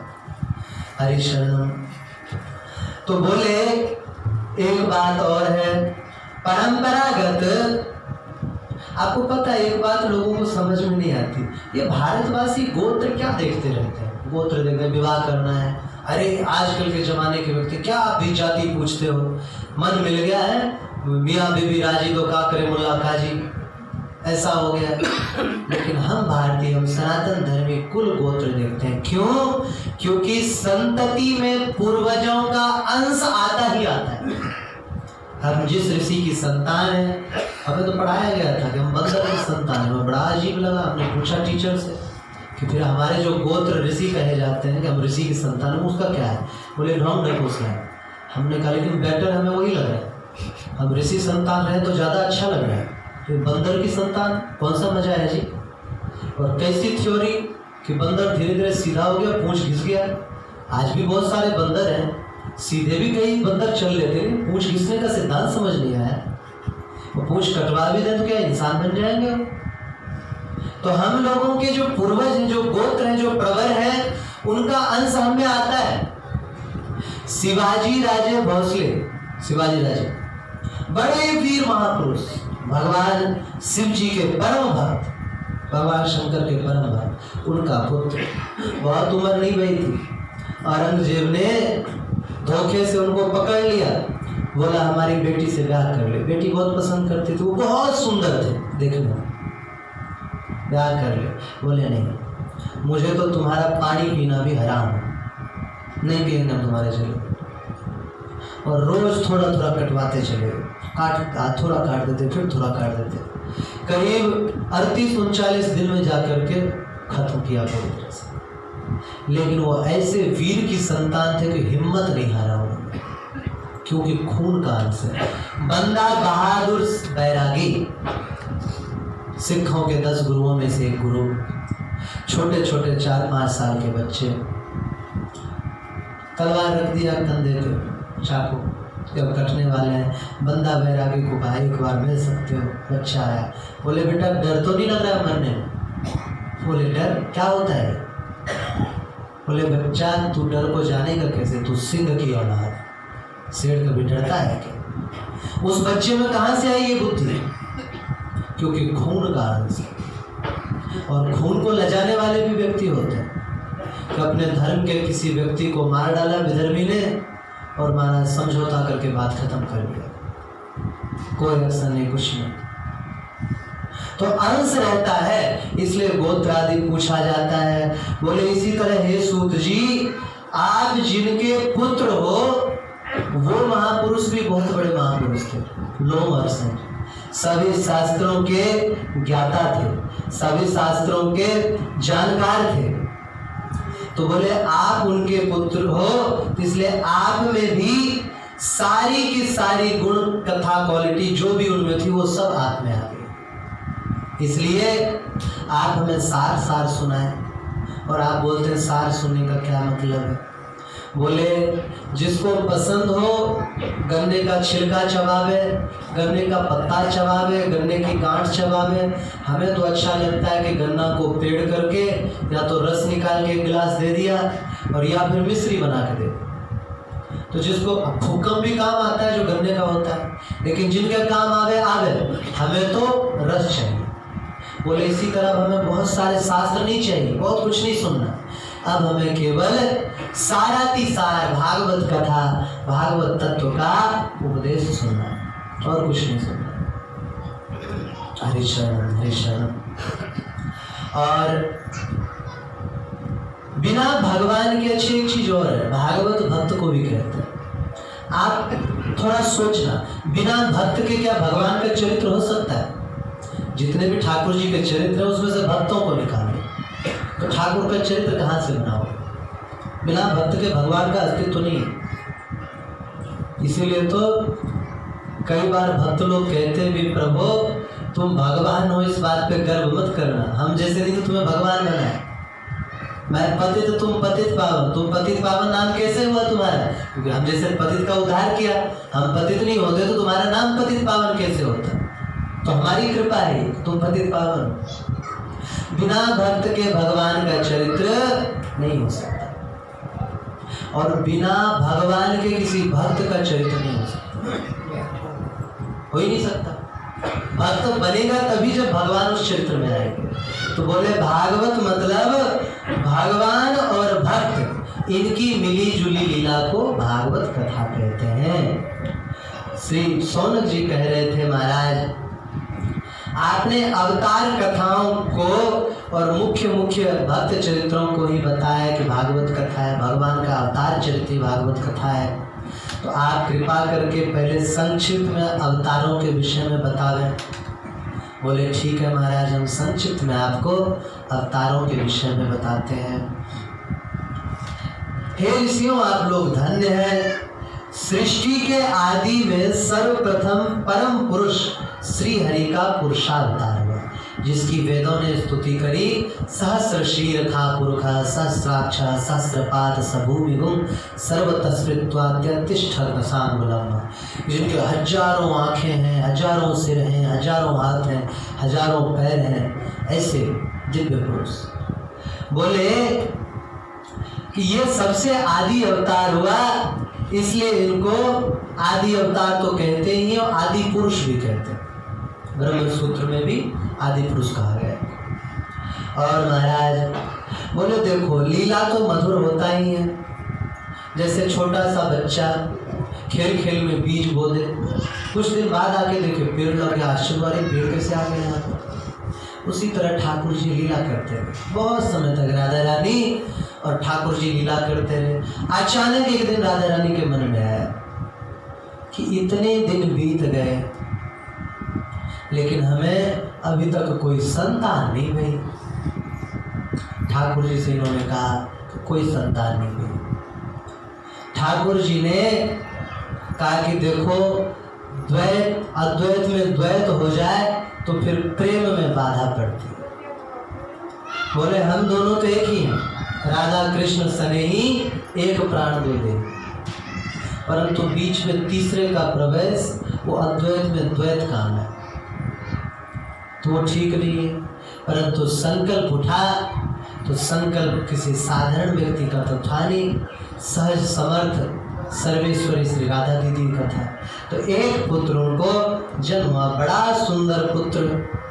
गोद में लेकर के उसे खिला रहे थे, दूध पानी जो मिला था वो पिला रहे थे। बच्चे को गोद में प्यार से रखा, बड़ा प्यार पाया बच्चे। तब तक बच्चे को आलस आया। अरे आलस कैसे आ गया? बोले कि जैसे संकल्प से पुत्र हुआ वैसे ही आलस भी आया। वो ठाकुर जी का ही संकल्प है और कोई कुछ कराने वाले नहीं है। नारद जी एक बार राम जी के पास है, प्रभु हाँ आप ये मारे मारे डोल रहे हो, सीता मैया के विरह में रावण ले गया है, ढिलाई कर रहे हो लेकिन रोल तो रही हो, दुख तो हो रहा है। और ये हुआ मेरे शाप की वजह से, मैंने जो शाप दिया था कि तुम्हें स्त्री विरह में भटकना पड़ेगा, तो काहे को इतना करना, इससे अच्छा हमारा ब्याह हो जाने देते, ब्याह तो हो जाता, क्या टेंशन थी। ठाकुर जी बोले बेटा जो भी होता है मेरी इच्छा से होता है। पहली बात तो मैं तुम्हारा ब्याह हो जाने देता तो जो आज परम विरक्त धर्म भागवत धर्म का आचार्य तुम हो वो तुम नहीं होते। तमाम जनता का उद्धार करती भागवत भी उन्हीं की कृपा है महाराज। व्यास जी को उन्होंने आके बताया, सप्ताह पृथ्वी में प्रचार भी उन्हीं की कृपा से हुआ, नहीं तो सुखदेव जी के बाद भागवत भाई नहीं थी कोई खास, उन्होंने सर्वप्रथम किया। तो बोले और दूसरी बात हमारी इच्छा थी पृथ्वी पर अवतार लेने की, इसलिए हमने वैसी लीला करी, नहीं तो ना तो वो नगर था, नगर भी अदृश्य हो गया, ना कोई स्त्री थी, कुछ नहीं था जी। तो बोले वो संकल्प उठा, आलस्य आया, तो मैया ने जो राधा दीदी ने उंगली करी चुटकी बजाने के लिए, लेकिन जब मुंह फाड़ा उस बच्चे ने, उसके मुंह में महाराज हजारों से हजारों हाथ पैर पहाड़ पेट, स्त्री पुरुष धरती आकाश समुद्र नदियां और तमाम चीजें दिखने लग गई। राधा रानी ने कहा रे राम राम राम, कहाँ तो शुद्ध प्रेम की उपासना और कहाँ जग जंजाल का दर्शन, ये तो बड़ा बुरा हुआ, क्या करें। ठाकुर जी से पूछा, ठाकुर जी बोले अब मैं क्या बताऊं, तुमने जानबूझ के सुआ पाल लिया, इसको नार में रख दो, नार माने जल। उस बच्चे को जल रख दिया, जल में रख दिया। अयन कहते हैं घर को, नार कहते हैं जल को, जल ही जिसका घर हो, ऐसे नार में अयन करने वाले नारायण नाम से प्रसिद्ध हुए। सर्वप्रथम नारायण की जो कथा है, सत्यनारायण कथा नहीं सुनाते सबके सब, वो महात्मा सुनाते रहते हैं ये हुआ ये हुआ। सत्यनारायण कथा मूल कथा यही है, नारायण के अवतार की कथा, प्रथम कथा, 3 कथा उनकी। ऐसे तो जितनी भी नारायण की कथा है भगवान कृष्ण राम की, वो सब सत्यनारायण है, लेकिन मुख्य रूप से नारायण अवतार की 3 या 4 लीलाएं मिलती हैं। तो सर्वप्रथम सत्यनारायण की कथा यही है। अब जो बच्चा अब तक अपनी माँ की गोद में क्रीड़ा कर रहा था, वही क्षण भर में उसमें सो गया, जाके सो गया। अभी तक उस बच्चे का जो नाभि था ना, बच्चे की नाभि निकलती गर्भ से, वो नाभि भी नहीं कटा था, जल में पड़ करके हरा हो गया। नाभि हरा हो गया तो उस नाभि में से कमल निकल आया, कमल निकल आया तो उसमें भी एक 4 मुख का देवता प्रकट हो गया और वो भी सृष्टि बढ़ाने लग गया। ब्रह्मांड पे ब्रह्मांड उत्पन्न होते चले गए और उस महापुरुष के शरीर से अनंत कोटि, तो इसलिए कह रहे हैं क्योंकि इससे बड़ी संख्या नहीं, मतलब अनंतों ब्रह्मांड एक एक रोमकूप से। कैसे? जैसे आप कभी नदी में खड़े होते हो, आपके रोमकूपों पे नन्ही नन्ही सी दिखती है, हवा का वो बुलबुला सा बना हो पूरे शरीर में, नन्ही नन्ही से, ध्यान दिया हो तो। कभी नहाए ही नहीं क्या? नहाए तो होंगे ना सरोवर में, तो दिखती है। वैसे ही भगवान के रोमकूप से, आदि नारायण के रोमकूप से अनंत ब्रह्मांड प्रकट होते हैं। ब्रह्मांड बनाने की फैक्ट्री समझ लो उनका शरीर, और फिर उन्हीं से ब्रह्मा विष्णु महेश प्रकट होते हैं, सब प्रकट होते हैं। यही सभी अवतारों का मूल है, इसलिए इसको आदि अवतार कहा गया है। अच्छा, एक चीज और होता है, ऐसा नियम है, जिस वस्तु को हम महत्व नहीं देते हैं वो वस्तु हमारे नजर में उपेक्षित हो जाती है, वो नष्ट हो जाती है। अब देखो ना, आजकल जमीन जायदाद पे लड़ाई होती है। कभी ऐसा समय था कि जमीन बहुत थी, जोतने बोने वाला नहीं था, फ्री में ही दे देते थे किसी को, ले जा। तो जो चीज की महत्व हमारे पूर्वज नहीं समझते थे वो अब महत्व वाला लग रहा है। बोले वो क्यों महत्व के कारण लगता है? क्योंकि हमारी आवश्यकता बढ़ जाती है। अब संसार में अगर माया ना हो तो व्यक्ति हंसेगा, कूदेगा, खेलेगा, चिंतित नहीं रहेगा, चिंता नहीं रहेगी। सब पूज्य श्री क्या नाम, बलि महाराज का शासन आया तो बलि महाराज ने चंद्रमा को कंट्रोल में कर लिया। तो जितने भी जीव थे पूरे संसार में, सबके मन का देवता चंद्रमा है। तो सबके मन में काम, क्रोध, लोभ, मोह, मद, मात्सर्य, द्वेष, ईर्ष्या, घृणा खत्म हो गई। सब एक दूसरे से प्रेम करने लगे, पाप होता ही नहीं था। इसलिए तो बलि महाराज को हटाने के लिए वामन जी को अवतार लेना पड़ा, क्योंकि अगर बिल्कुल पाप नहीं होगा तो सृष्टि खत्म। तो पाप पुण्य भी उनकी इच्छा से ही होता है। बोले विराट पुरुष का प्रादुर्भाव किसी संकल्प से नहीं हुआ, खेलते खेलते हो गया। अब तक और ब्रह्मा जी का अवतार हुआ। ब्रह्मा जी ने शुरुआत में संकल्प किया, संकल्प करते ही 4 छोटे छोटे सुकुमार सुंदर बालक उत्पन्न हो गए। विशुद्ध ब्रह्मचारी थे, काम विहीन ब्रह्मचारी। इनका ही नाम प्रथम अवतार के रूप में, पृथ्वी के प्रथम अवतार के रूप में भगवान का माना गया।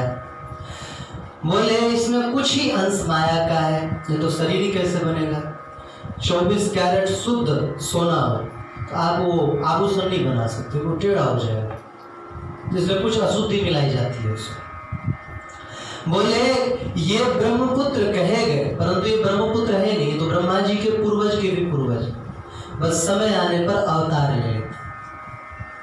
तो ब्रह्मा जी ने अपने पुत्रों को देख करके बड़े प्रसन्न भये और प्रसन्न होकर के गोद में उठा करके प्रेम किया, फिर नीचे रख के बोले बेटा तुम बहुत सुंदर हो, जी चाहता है तुम्हें देखता रहूं, लेकिन ऐसे काम तो चलेगा नहीं, मेरे कार्य में सहयोग करो।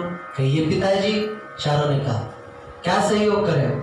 बोले बेटा यही करो, जैसे तुम हो वैसे बहुत सारे और बना दो, संपूर्ण ब्रह्मांड को भर दो, हमारा परिवार खूब बढ़े, खेले कूदे, फले फूले। चारों बड़े जोर से हंस पड़े। अरे आपको ये क्या सूझ पड़ी? क्यों? बोले इससे क्या होगा? अरे होगा क्या, लोग अच्छे अच्छे कर्म करेंगे, यज्ञ करेंगे, स्वर्ग जाएंगे। अच्छा, और जो पाप करेंगे, अधर्म करेंगे, वो बोले वो नरक जाएंगे और इस जन्म में भी कष्ट भोगेंगे। बोले अच्छा, और जो इन दोनों से बच करके भक्ति मार्ग पे, ज्ञान मार्ग पे, वैराग्य मार्ग पे बढ़ जाए उसका क्या होगा? बोले इससे पूछना ही क्या, वो तो जीवन मुक्त बने बनाए हैं। बोले पिताजी तब आप हमें सृष्टि के चक्र में क्यों फंसाते हैं? कीच लगा करके और फिर धोना कौन सी बुद्धिमानी? तो बोले ये बुद्धिमानी नहीं है, इसलिए हमें ये झंझट रुचिकर नहीं है।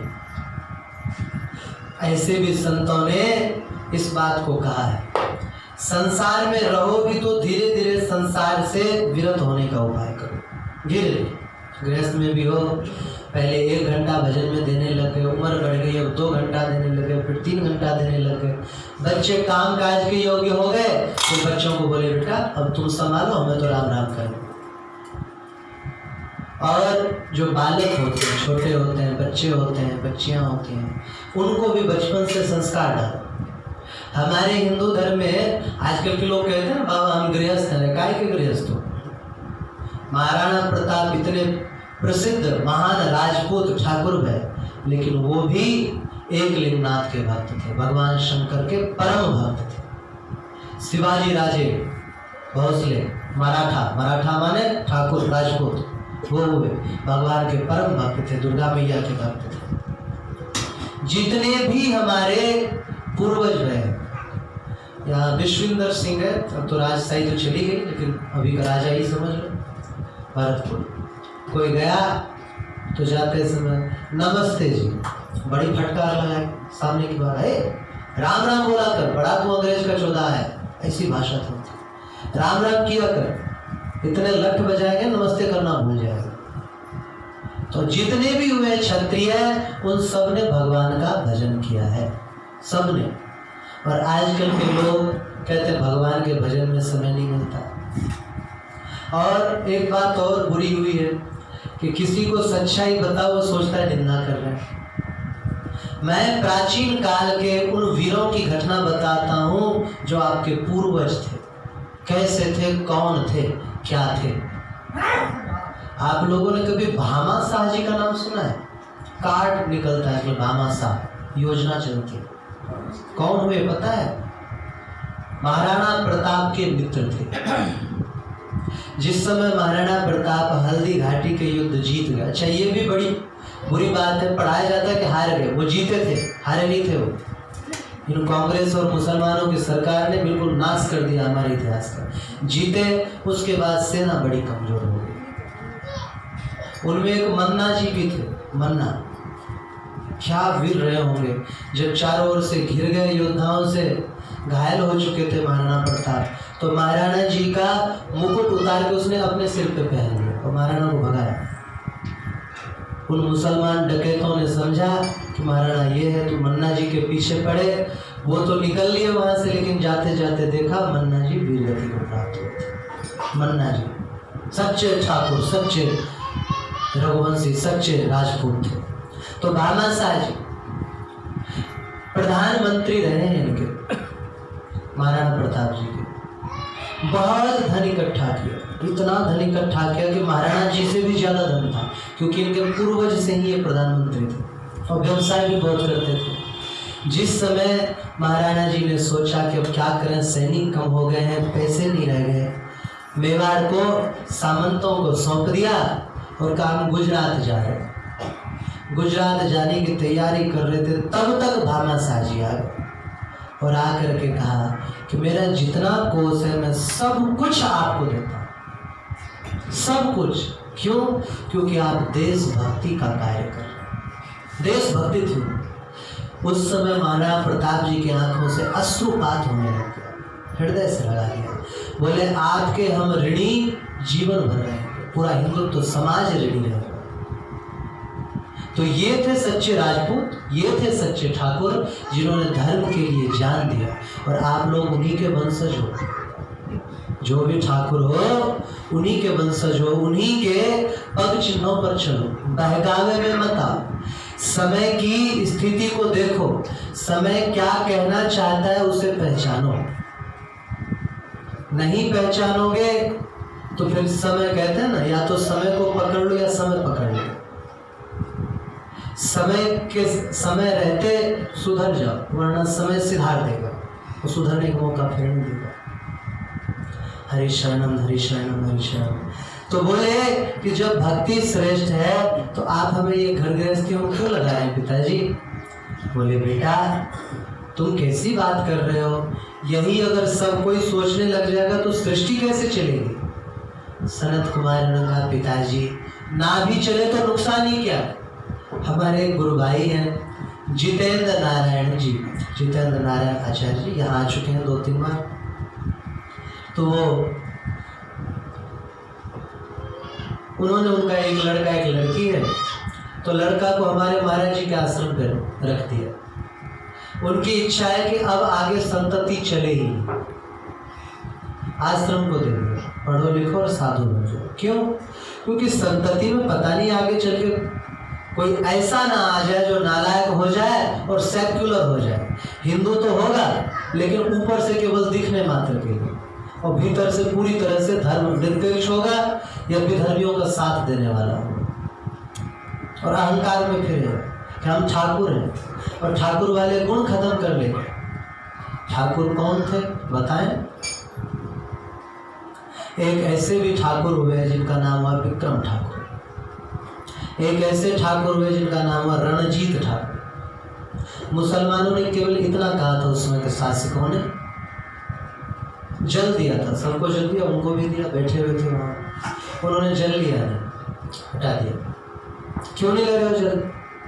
बोले कि तुम लोगों का छुआ हुआ मैं नहीं पी सकता क्योंकि तुम गो मांस भक्षी, हम गाय को माता मानते तुम उसको खाते हो।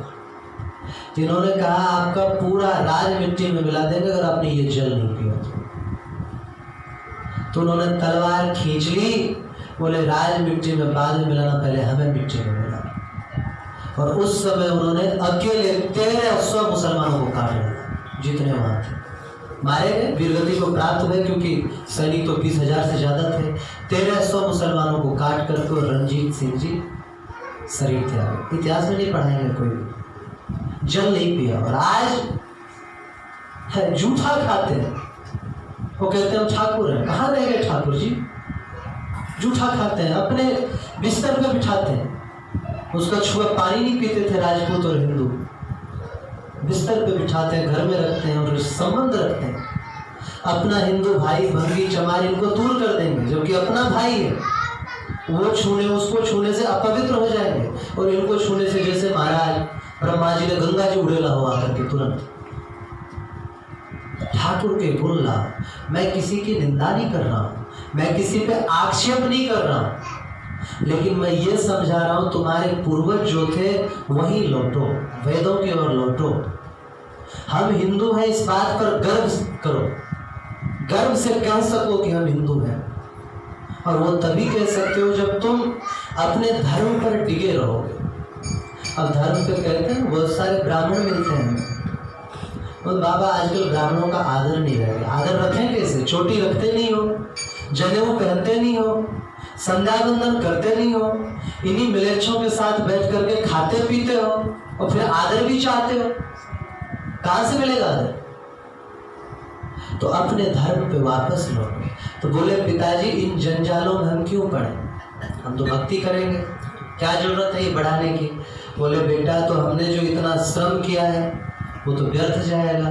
सनत कुमारों ने कहा पिताजी श्रम आपने क्या किया, अभी तो कुछ है ही नहीं, संकल्प क्या हमारी उत्पत्ति करी। तो महाराज कुमारों ने कहा हमसे ये काम नहीं होगा। तो बोले क्या तुम बातचीत मत करो, देखो हरिशरण हरिशरण। बोले महाराज हमसे ये काम नहीं होगा। ब्रह्मा जी ने कहा क्यों जी, अपने बाप की आज्ञा नहीं मानोगे? बोले महाराज इसमें आज्ञा उल्लंघन का पाप नहीं लगेगा। क्यों? क्योंकि मैं भगवान की ओर मुड़ रहा हूं। अगर माँ बाप भाई बहन पति पत्नी कोई भी भगवान की भक्ति से विमुख करे तो उनको त्याग देना, ऐसा महापुरुषों ने कहा। जाके प्रियन राम वैदेही तजिए ताहि कोटि वैरिसम यद्यपि परम सने। गुरु बलि तजो पिता प्रहलाद बंधु भरत में, ये बंधु विभीषण भरत मेहता। भरत जी ने जीवन भर कैकेयी जी को मानी का त्याग दिया, भाई का त्याग कर दिया विभीषण जी ने। गुरु जी ने कहा अरे बलि ये विष्णु जी है, तुम्हारा सब कुछ छीन लेंगे, मत दे। बोले अरे आप भगवान से विमुख कर रहे हो, हम आपको गुरु नहीं मानते। तो बोले जो भक्ति से विमुख करे उसकी बात नहीं मानी जाती। जब ऐसा हुआ तो ब्रह्मा जी को अच्छा ये बात बिल्कुल भी नहीं लगा। उन्होंने तुरंत क्रोध आ गया, उनको क्रोध आ गया तो रुद्र प्रकट हो गए। रुद्र प्रकट हुए, बड़े सुंदर 5 मुख था उनका। तो उसकी स्तुति करी इन्होंने, रो रहे थे, रुद्र नाम रखा, स्तुति करी। स्तुति में 11 नाम लिए, रुद्र आशुतोष, तो उसमें अंतिम नाम लिया कपालिन। भगवान शंकर को अच्छा नहीं लगा, अरे क्या अजीब नाम ले रहे हैं हमारा कपालिन। ब्रह्मा जी के पहले 5 मुख थे, 4 मुख नहीं थे। तो उन्होंने क्रोध के मारे एक मुख ही निकाल दिया, नोच लिया। शिव पुराण की कथा, मुख नोच लिया। और पिता जब वो हाथ में चिपक गया, क्या करें? बोले बेटा जाओ तीर्थ यात्रा करो, जहाँ छूट जाएगा वहाँ छूट जाएगा। तीर्थ यात्रा किए, काशी में जाके कपाल मोचन तीर्थ में छूट गया। वापस आए, पिताजी आज्ञा करें। बोले बेटा तुम जो है सृष्टि करो, आविष्कार करो। उनका ठीक है पिताजी, वो भजन करना चाहते थे लेकिन जानते थे कि हमारी सृष्टि क्रोध से क्यों हुई, क्योंकि हमारे बड़े भाइयों ने आज्ञा नहीं मानी। हम भी नहीं मानेंगे तो और ज़्यादा क्रोधित होंगे। सृष्टि करना आरंभ कर दिया। ये भूत प्रेत बैताल चंडाल बिच्छू सांप गीदड़ बाघ, राम राम। ब्रह्मा जी ने कहा बेटा बस कर, हम जो बाद में सृष्टि रचेंगे उसे खाने के लिए तुमने पहले कुछ रच के रख दिया। जा तू भजन कर। बोले जैसी आज्ञा पिताजी, आपका आज्ञा सिर माथे। और भजन करने के लिए चले गए। तब महाराज इनको आवेश हो गया। उन्होंने सोचा अरे कब तक हम लोगों को हाथ पैर जोड़ करके सृष्टि करवाएंगे, ऐसी कुछ रचना किया जाए मोहक चीज कि लोग अपने आप ही सृष्टि में प्रवृत्त हो जाए। तो इनमें बात क्या हुई थी, अभी तक पुरुष की रचना करके और वो कहते थे सृष्टि करो। तब ब्रह्मा जी ने अपने शरीर का दो भाग किया, एक पुल्लिंग और एक स्त्रीलिंग। पुल्लिंग का नाम मनोजी और स्त्रीलिंग का नाम शतरूपा। स्त्री की रचना करी, स्त्री की रचना करी। यही सृष्टि के सबसे पहले स्त्री और पुरुष। कैसी भगवान की लीला, एक ही शरीर से प्रकट हुए। आज की भाषा में कहा जाए तो भाई बहन भी कह सकते हो आप, परंतु क्योंकि माँ से उत्पन्न नहीं हुए इसलिए भाई बहन नहीं कहोगे। तो लेकिन अब एक दूसरे को देख करके मनी मन लट्टू हो गए। मनु जी शत्रुपा जी को देख के लट्टू हो रहे हैं और ये उनको देख के लट्टू हो रहे हैं। पिताजी है संकोच भी कर रहे हैं, हाथ जोड़ कर बोले पिताजी आज्ञा करें, क्या करूं? बोले बेटा इस शत्रुपा को बहू बना लो। अब मनु जी तो चाहते ही थे, उनके तो मन में लड्डू फूट रहे थे। उन्होंने कहा पिताजी आपकी आज्ञा सिर माथे, जैसी आज्ञा वैसा करेंगे। बोले बहुत अच्छा बेटा, तुम्हारे बड़े भाइयों ने हमारी बात नहीं मानी और एक ने मानी भी तो इस ढंग से मानी कि हमें खुद ही विरत करना पड़ा। तो अब हमें क्या करना होगा? बोले पिता ब्रह्मा जी बोले जैसे तुम हो वैसी और रचना कर दो, जितने कर सकते हो। सृष्टि क्रम बढ़े तो महाराज, क्योंकि वो जो प्रकट हुआ था ना कमल, कमल पे 4 लोकों की रचना की थी ब्रह्मा जी ने। ऊपर के 4 लोक, महलोक, जनलोक, तपलोक और सत्यलोक। बोले पिताजी मैं सृष्टि तो कर दूंगा, लेकिन लोग रहेंगे कहाँ पर? बोले पृथ्वी पर जाओ, वहां जाकर के फल फूल लगाओ, पेड़ पौधे लगाओ, वहां करो सृष्टि। बोले जैसी आज्ञा। वहां से चले दोनों के हृदय में बड़ा आनंद था, दोनों वहां से सिर झुका के चले। तो ब्रह्मा जी को बड़ा ही संतोष हुआ। हरि शरणम हरि शरणम। आज की कथा हम यहीं रखेंगे, कल जो है इससे आगे बढ़ाएंगे कथा।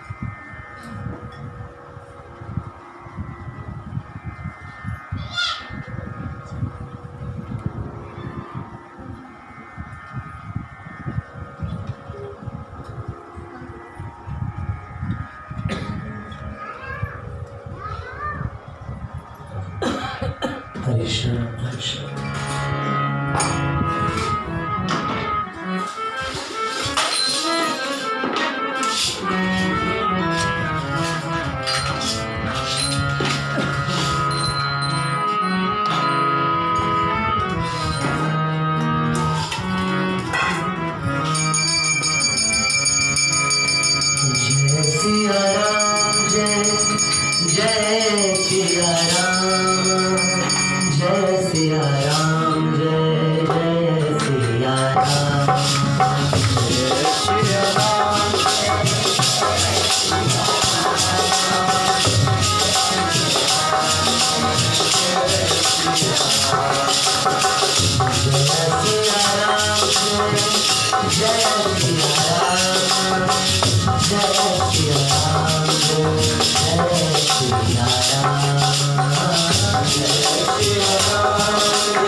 श्री राधा देवी की जय, श्री राधा मदन मोहन सरकार की जय, श्री गौरी शंकर भगवान की जय, श्री हनुमान जी महाराज की जय, श्री सियाराम लखन जानकी जी की जय, श्री गौरी शंकर भगवान की जय, भारत माता की जय, परम पूज्य श्री लाल बहादुर शास्त्री जी महाराज की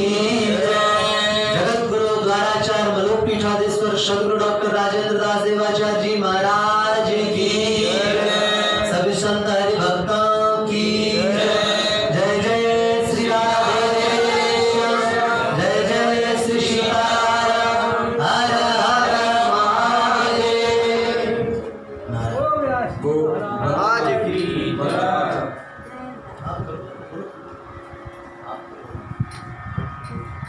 बोलो बोलो